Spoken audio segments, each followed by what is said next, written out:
Hello दोस्तों, हिंदी की बिंदी channel में आप सभी का स्वागत है। तो दोस्तों, आज के इस वीडियो में आप सभी के लिए एक बहुत ही महत्वपूर्ण विषय देखिए। आजकल की परीक्षा में विद्वानों के कथन, जो आलोचकों के कथन हैं, उनसे संबंधित अधिकतर प्रश्न पूछे जाते हैं।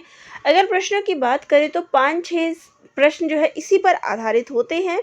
तो आज के इस वीडियो में हम चर्चा करेंगे कि बिहारी के संबंध में, कवि बिहारी लाल के संबंध में विद्वानों के क्या क्या कथन रहे हैं, अलग अलग विद्वानों ने उनके संबंध में क्या बातें कही है।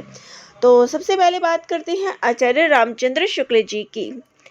तो उन्होंने कहा है कि जिस कवि में कल्पना की समाहार शक्ति के साथ भाषा की समाहार शक्ति जितनी अधिक होगी, उतना ही वह मुक्तक रचना में सफल होगा। अगला कथन रामचंद्र शुक्ल जी का है, श्रृंगार रस के ग्रंथों में जितनी ख्याति और मान बिहारी सतसई का हुआ और उतना किसी का नहीं।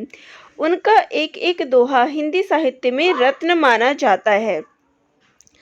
अगला कथन शुक्ल जी का है, इनकी कविता श्रृंगारी है परंतु प्रेम की उच्च भूमि पर नहीं पहुंचती।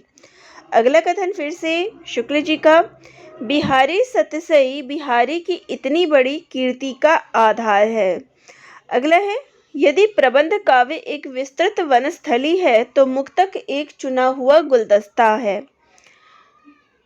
अब बात करते हैं अन्य आलोचकों की। देखिए, हजारी प्रसाद द्विवेदी जी ने कहा है, रीतिकाल का सबसे अधिक लोकप्रिय कवि बिहारी है।